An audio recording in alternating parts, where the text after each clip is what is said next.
দিশার কথা শুনে গার্ডগুলো পেছনে তাকালো, দেখলো পিছনে আলিশা দাঁড়িয়ে আছে। ওরা দৌড়ে গিয়ে আলিশাকে ধরতে যাবে, তার আগে আলিশা দৌড়ে কেবিনে ঢুকে দরজা লক করে দিল। কিন্তু লাভ হলো না, ওরা 4-5 জন গিয়ে দরজাটা ভেঙে ফেললো। আলিশা মেয়েকে নিয়ে জানলা দিয়ে পালানোর চেষ্টা করছিল, ঠিক তখনই কেউ এসে ওর মাথায় জোরে একটা বাড়ি মারলো। ও সাথে সাথে ধপ করে ফ্লোরে লুটিয়ে পড়লো। তারপর নিভু নিভু চোখে সামনের দিকে তাকিয়ে দেখলো সেই লোকগুলো মেঘের মুখ ক্লোরোফর্ম দিয়ে অজ্ঞান করে নিয়ে যাচ্ছে।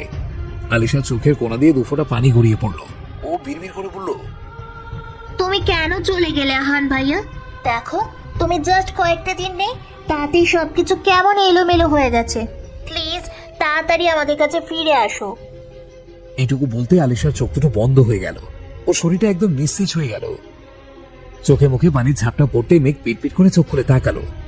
মাথাটা কেমন ভার হয়ে আছে, চোখের মধ্যে জ্বলে যাচ্ছে, ভালো করে তাকাতেও হতে পারছে না। ও কোনো রকমের সামনে তাকাতেই দেখতে পেল কালো মুখোশ পরা একটা ছেলে ওর সামনে চেয়ারে বসে আছে, আর তার পেছনে ওইরকম সেম কালো মুখোশ পরা 4-5 জন ছেলে দাঁড়িয়ে আছে। মেঘেদের দেখে ভয়ে জড়সড় হয়ে গেল। এইভাবে চোখের সামনে হঠাৎ করে এতগুলো ছেলেকে মুখোশ পরা অবস্থায় দেখে ওর হাত পা কাঁপতে লাগলো, কপাল দিয়ে দরদর করে ঘাম ঝরতে লাগলো। মেঘের এমন অবস্থা দেখে লোকগুলো হা হা করে হাসতে লাগলো। চেয়ারে বসে থাকা ছেলেটা হাসতে হাসতে ব্যঙ্গ করে বলল, এই মেয়ে নাকি আবার আহান খানের গার্লফ্রেন্ড, যে আহান খানকে 50 জন মানুষ একসাথে অ্যাটাক করলে ভয় পায় না, তার গার্লফ্রেন্ড মাত্র এই কয়েকজন ছেলেকে থেকে ভয় পেয়ে গেল। কথাটা বলেই লোকটা অট্ট হাসিতে ফেটে পড়লো, সাথে পেছনে লোকগুলো হাসতে লাগলো। এদের এইভাবে হাসতে দেখে মেঘ ভয়ে কেঁদে দিল। ওকে কাঁদতে দেখে ছেলেগুলো হাসি থামিয়ে দিল। চেয়ারে বসে থাকা ছেলেটা মেঘের দিকে 1 হাত বাড়িয়ে দিয়ে বলল, হাই, আমি শিয়াম, ব্ল্যাক স্নেক গ্যাংয়ের লিডার। সেদিন রাতে তোমাদের উপর যারা অ্যাটাক করেছিল তারা আমার দলের লোক ছিল। আসলে সেদিন ওরা একটু ভুল করেছিল, আহান খানকে মেরে ফেলেছিল, বাট তুমি ভাগ্যক্রমে বেঁচে গিয়েছিল। তাই আমি এখন ওদের ভুলটা শোধরানোর জন্য তোমাকে এখানে নিয়ে আসলাম। একদম ভয় পেও না, আমি তোমাকে এত সহজে মারবো, তিলে তিলে কষ্ট দিয়ে মারবো।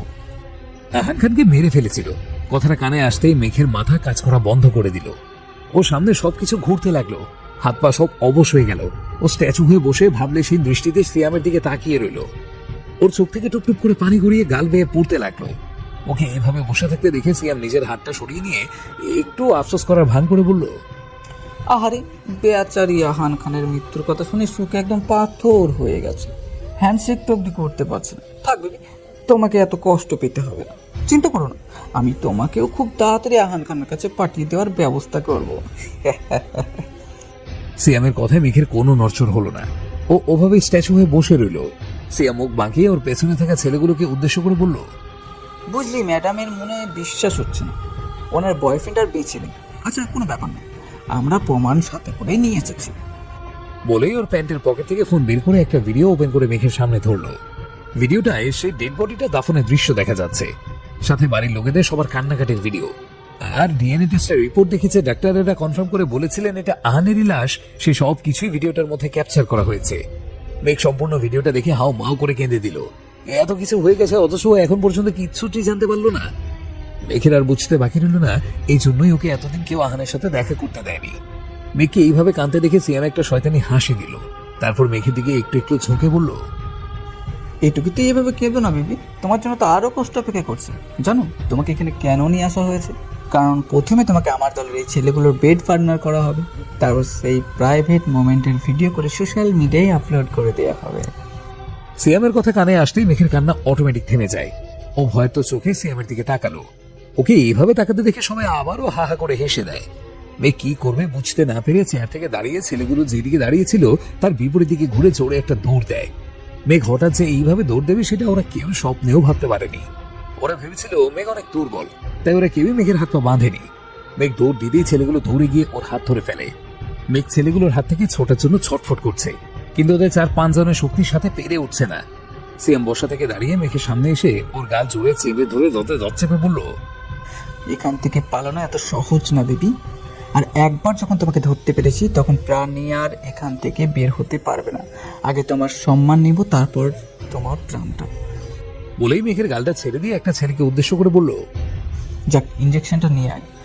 ছেলেটা সিএমের কথায় সম্মতি জানিয়ে রুম থেকে বাইরে চলে গেল। তারপর কিছুক্ষণ পর হাতে একটা ইঞ্জেকশন নিয়ে আবার ফিরে এলো।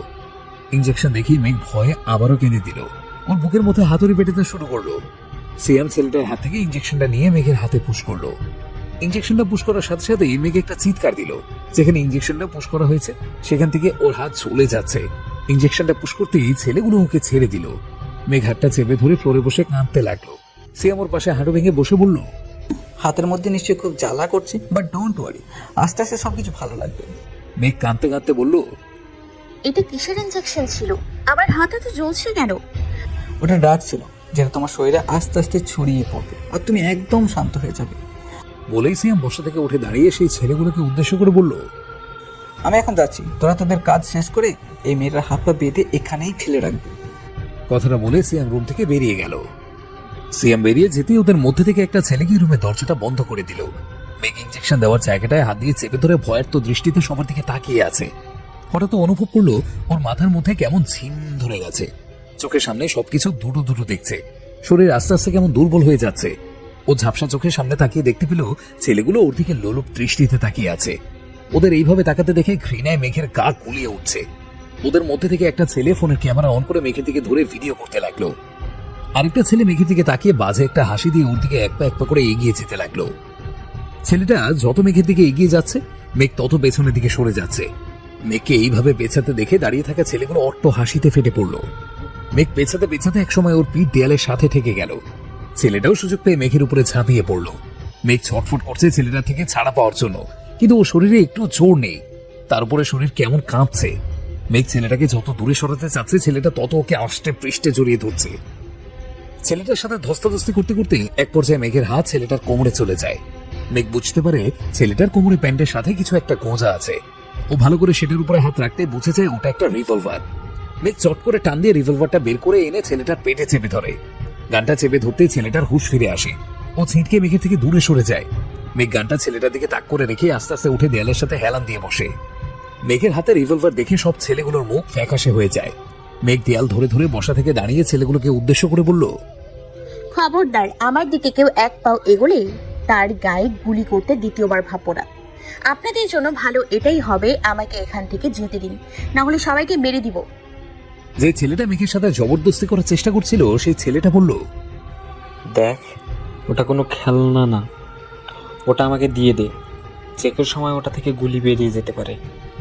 মেঘ এলোমেলো পায়ে ছেলেটার দিকে একটু এগিয়ে গিয়ে দাঁতে দাঁত চেপে বলল, এটা যে কোনো খেলনা না সেটা আমিও জানি, তাই তো বলছি আমাকে যেতে দে, না হলে সত্যি সত্যি এটা থেকে গুলি বের হবে আর সেগুলো সব গিয়ে তোদের গায়ে লাগবে। মেঘের মতো শান্ত ভদ্র বোকা টাইপের একটা মেয়ে যে এরকম ভাবে ওদের হুমকি দিবে সেটা ওরা ভাবতেও পারেনি। যেখানে ঠিকমতো সোজা হয়ে দাঁড়াতে অবধি পারছে না সেখানে এতগুলো ছেলেকে একটা একা মেয়ে হয়ে মারার হুমকি দিচ্ছে। একটা ছেলে বিদ্রুপের স্বরে বলল, ঠিক মতো তো দৌড়াতেই পারছিস না, এখান থেকে পালাবে কি করে? মেঘ তাচ্ছিল্য হেসে বলল, পালাতে না পারলে দরকার হলে নিজেকে শেষ করে দিব, কিন্তু তবুও তোদের মতো জানোয়ারদের আমার শরীরকে ভোগ করতে দিব না। বলেই মেঘ রিভলভারটা ওদের দিকে পয়েন্ট করেই এক পা পিছিয়ে যেতে লাগলো। যেতে যেতে রুমে দরজার কাছে এসে এক হাত দিয়ে খুব সাবধানে দরজাটা খুলে বের হয়ে বাইরে থেকে দরজা লক করে দিল। ছেলেগুলো ভেতর থেকে দরজা ধাক্কাচ্ছে আর মেঘকে উল্টাপাল্টা ভাষায় গালি দিচ্ছে। মেঘের আপাতত সেদিকে কোনো খেয়াল নেই। ও কোন রকম ঢুলতে ঢুলতে সামনে এগোতে লাগলো। সামনে এগিয়ে আসতে দেখতে পেল এটা একটা গোডাউন, আর ওটা এই গোডাউনটার মধ্যেই পরিত্যক্ত একটা রুম ছিল। মেঘ দৌড়ে দরজার কাছে গিয়ে আস্তে করে দরজাটা একটুখানি খুলে বাইরে উঁকি মারতে দেখলো সিয়াম আর ওর সব লোকজন বাইরেই দাঁড়িয়ে আছে। মেঘ দ্রুত দরজাটা আটকে দিয়ে দরজা সবগুলো ছিটকানি লক করে দিল। সামনে দরজা দিয়ে পালানো কোনোভাবেই সম্ভব না। এইদিকে সব ছেলেগুলো রুমের মধ্যে বসে চেঁচামেচি করছে, যে কোনো সময় সিয়াম আর ওর লোকেরা ওদের আওয়াজ শুনতে পারবে। মেঘ এদিক সেদিক তাকিয়ে পালানোর জন্য রাস্তা খুঁজতে লাগলো। হঠাৎ ওর চোখ গেল গোডাউনটার উপর প্রান্তের একটা জানলা দিকে। মেঘ দ্রুত পায়ে জানলার কাছে এসে দাঁড়ালো। দেখলো জানলাটা একদম ছোট্ট, তাই হয়তো কোনো গ্রিলও লাগানো নেই। ও আর বেশি কিছু না ভেবে ভাঙা একটা চেয়ার নিয়ে এসে তার উপরে ভর দিয়ে জানলা দিয়ে বাইরে বের হয়ে গেল। জানলাটা ছোট হলেও মেঘ শুকনো থাকায় ওর বেরোতে কোনো সমস্যা হলো না। এদিকে সিয়াম আর ওর দলের কিছু ছেলেদের একসাথে ফোন বেজে ওঠায় সবাই অবাক হলো। ফোনের স্ক্রিনে চোখ রাখতে সবাই বুঝতে পারলো ভেতরে সেই ছেলেগুলো কল করেছে। ওরা ফোন রিসিভ করতেই সেই ছেলেগুলো ভেতরে যা যা হয়েছে সব গড়গড় করে ওদের বলে দিল। সব শুনে সিয়াম রেগে ফোনটাকে ফ্লোরে একটা আছাড় মারলো। তারপর দ্রুত দৌড়ে গিয়ে দরজা খোলার চেষ্টা করলো, কিন্তু দরজাটা ভেতর থেকে বন্ধ থাকে অনেকক্ষণ ধাক্কা ধাক্কির পরেও খুলতে পারলো না। অবশেষে সবাই মিলে দরজা ভেঙে ভেতরে ঢুকলো। ভেতরে ঢুকে জানলার সামনে চেয়ার দেখতে পেয়ে বুঝে গেল মেঘ ওখান থেকেই পালিয়ে গেছে। ওরা গিয়ে রুমে বন্দি থাকা ছেলেগুলোকে ছাড়িয়ে এনে সবাই মিলে গাড়ি নিয়ে মেঘকে খুঁজতে বেরিয়ে পড়লো। এদিকে মেঘ দৌড়াতে দৌড়াতে কোথায় চলে এসেছে নিজেও জানে না। একে তো এত রাত, চারপাশে একদম ঘোট ঘুটে অন্ধকার, তার উপরে ড্রাগসটা শরীরে এমন ভাবে এফেক্ট করছে ঠিকভাবে তাকাতে অবধি পারছে না। এক প্রকার চোখ বন্ধ করেই দৌড়াচ্ছে। হাত পা ধীরে ধীরে অবশ হয়ে আসছে। হয়তো আর বেশিক্ষণ এইভাবে দৌড়াতেও পারবে না। তবেও মনে মনে সিদ্ধান্ত নিয়ে নিয়েছে, যদি পালাতে না পারে তাহলে হাতে থাকা পিস্তলটা দিয়ে নিজেকেই শেষ করে দেবে। মেঘ দৌড়াচ্ছিল, তখনই হঠাৎ কোথা থেকে একটা গাড়ি এসে মেঘের সামনে থামলো। গাড়িতে থাকা হেডলাইটটা তীব্র রশ্মি মেঘে চোখে লাগতেই ও চোখের উপরে হাত চেপে ধরলো। তারপর ধীরে ধীরে চোখের উপর থেকে হাত সরাতেই দেখতে পেল ওর সামনে একটা সাদা রঙের গাড়ি দাঁড়ানো, আর গাড়ির মধ্যে কিছু লোক বসা, যাদের সবার মুখে কালো মাস্ক লাগানো। মেঘ ভাবলো এগুলো হয়তো সিয়ামের লোক, তাই ও অন্যদিকে দৌড় দিল। কিন্তু সেদিক থেকেও একটা গাড়ি এসে ওর সামনে ব্রেক করলো। ও গাড়িটার দিকে ভালো করে তাকিয়ে দেখলো এই লোকগুলো একদম সেম ধরনের মাস্ক পরে আছে। ও পেছন ঘুরে আবারও দৌড় দিতে নিলেই দুদিক থেকে দুটো গাড়ি এসে ওকে ঘিরে ধরলো। মেঘ চারপাশে তাকিয়ে দেখলো ওর পালানোর কোনো পথই নেই। গাড়ি চারটে ওকে চারদিক থেকে ঘিরে রেখেছে। মেঘের চোখ থেকে আপনা আপনি পানি গড়িয়ে পড়তে লাগলো। এত চেষ্টা করেও শেষ পর্যন্ত এদের থেকে পালাতে পারলো না। এবার হয়তো ওরা ওকে আবার ধরে নিয়ে যাবে, তারপর শিয়াল কুকুরের মতো শরীরটাকে ছিঁড়ে ছিঁড়ে খাবে। মেঘের এসব ভাবার মধ্যেই ওর সামনে দাঁড়িয়ে থাকা সাদা রঙের একটা গাড়ির দরজা খুলে দুজন মাস্ক পরা ছেলে বের হয়ে অন্য আরেকটা গাড়ির কাছে গিয়ে সেটার পেছনে দরজাটা খুলে দিয়ে সরে দাঁড়ালো। দরজাটা খুলতেই সেখান থেকে কালো হুড়ি পড়া একটা লোক বের হয়ে আসলো। লোকটা তার পুরো শরীর কালোতে আবৃত করে রেখেছে। মেঘ ঝাপসা চোখে দেখতে পেল লোকটা ধীর পায়ে ওর দিকে এগিয়ে আসছে। মেঘ শুকনো একটা ঢোক গিলে হাতে থাকা রিভলভারটা লোকটা দিকে পয়েন্ট করলো, কিন্তু তাতে লোকটার কোনো ভাবান্তর হলো না। লোকটা নির্লিপ্ত ভঙ্গিতে আস্তে আস্তে মেঘের কাছে চলে আসলো। লোকটাকে এতটা কাছে আসতে দেখে মেঘ কোনো উপায় না পেয়ে নিচেই পেছাতে লাগলো। ও চাইলেও কিছু করতে পারছে না, কারণ ভয়ে ওর হাত পা কাঁপছে। মেঘ পিছিয়ে যেতে যেতে হঠাৎ করে ওর গা গলিয়ে উঠলো। হাত পা একদম অবশ হয়ে গেল। হাতে থাকা রিভলভারটা মাটিতে পড়ে গেল। চোখের সামনে সবকিছু অন্ধকার হয়ে গেল। মেঘ আর স্থির থাকতে পারল না। মাথা ঘুরিয়ে পড়ে যেতে নিলেই একজোড়া বলিষ্ঠ হাত এসে ওকে ধরে আষ্টে পৃষ্ঠে নিচের বাহু বন্ধনে আবদ্ধ করে নিল। জ্ঞান ফিরতেই পিটপিট করে চোখ খুলে তাকালো মেঘ। তাকাতেই ঝাপসা চোখে দেখতে পেল কেউ ওর দুপাশে দুই হাত ধরে রেখে ভর দিয়ে ওর দিকে ঝুঁকে আছে। তার চুল থেকে টুপটুপ করে পানির ফোঁটা এসে ওর চোখে মুখে পড়ছে। ও কয়েকবার পিটপিট করে চোখের পলক ফেলে সামনে তাকাতেই ওর চোখ আটকে গেল সামনে থাকা সুদর্শন ব্যক্তিটির উপর। মেঘ হতভম্ব হয়ে ব্যক্তিটির দিকে তাকিয়ে আছে। ও ব্যক্তিটিকে দেখে এতটাই অবাক হয়েছে যে চোখের পলক ফেলতে অবধি ভুলে গেছে। মেঘকে এইভাবে শক্ট হয়ে তাকাতে দেখে ব্যক্তিটি একটা মুচকি হাসি দিয়ে মেঘের দিকে একটু ঝুঁকে ওর নাকে নিচে নাক ঘষে বলল, হোয়াট হ্যাপেন্স সুইটহার্ট? এত শকড হওয়ার কি আছে? লোকটার কথা শুনে মেঘের হুঁশ ফিরে আসলো। ও আর এক মুহূর্ত দেরি না করে শক্ত করে লোকটাকে জড়িয়ে ধরে ফোঁপিয়ে কেঁদে উঠলো। লোকটা জাস্ট দু হাতে হালকা ভর দিয়ে মেঘের দিকে ঝুঁকেছিল, তাই মেঘ এরকম হঠাৎ ঝাঁপড়ে ধরে লোকটার ডাল সামলাতে না পেরে মেঘের উপরে পড়ে গেল। পরের সাথে সাথে আবার উঠতে চেষ্টা করলো, কিন্তু মেঘ এমন ভাবে ঝাঁপটে ধরে আছে যে উঠতেই পারছে না। লোকটা মৃদু স্বরে মেঘকে উদ্দেশ্য করে বলল, কি হলো মেঘপরি, কাঁদছো কেন? লোকটার কথা মেঘের কান অবধি গেলেও ও কিছুই বলল না, বরং ও লোকটাকে আরো শক্ত করে জড়িয়ে ধরে ফুঁপিয়ে ফুঁপিয়ে কাঁদতে লাগলো। লোকটা নিচের এক হাত মেঘের মাথায় রেখে আদুরে স্বরে বলল, মেঘপরি এইভাবে কাঁদছো কেন? এখানে কান্নার কি হলো? তুমি জানো না আমি তোমার কান্না একদম সহ্য করতে পারি না। আমার খুব কষ্ট হয়, প্লিজ কান্না থামাও, নাহলে কিন্তু আমিও এক্ষুনি কেঁদে দেবো। সেই ব্যক্তিটি আর কেউ নয়, আহান। মেঘ আহানকে ছেড়ে দিয়ে ওর পিঠে এলো পাতারে কিল ঘুষি দিতে দিতে বলল, মিথ্যে কথা, সব মিথ্যে কথা। আমার জন্য আপনার একটু কষ্ট হয় না। কষ্ট হলে আমাকে ছেড়ে এত দূরে থাকতে পারতেন না। আপনি খুব খুব খুব খারাপ, একদম বাজে একটা লোক। বলেই মেঘ ইচ্ছে মতো আহানকে মারতে লাগলো। আহান কোন রকম মেঘকে নিজের কাছ থেকে ছাড়িয়ে ছিটকে বেড়ের অন্য পাশে গিয়ে উঠে বসে পিঠ ডলতে লাগলো। তারপর মেঘের দিকে তাকিয়ে চেহারাটা একদম বাচ্চাদের মতো করে কান্নার ভান ধরে বলল, আমি এখানে থাকবো না, আমি সবাইকে চলে চলে যাবো।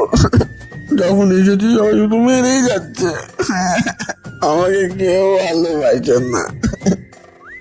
আহানের এমন অভিনয় দেখে মেঘ কান্নার মধ্যেও ফিক করে হেসে দিল। মেঘকে হাসতে দেখে আহান আবারও একই ভঙ্গিতে বলল, দেখো আমাকে কাঁদতে দেখে মেয়ে আবার হাসছে। আমি আর এখানে থাকবো না, আমাকে কেউ একটা উড়ন ধরে এনে দাও, আমি উড়ে উড়ে এখান থেকে চলে যাই।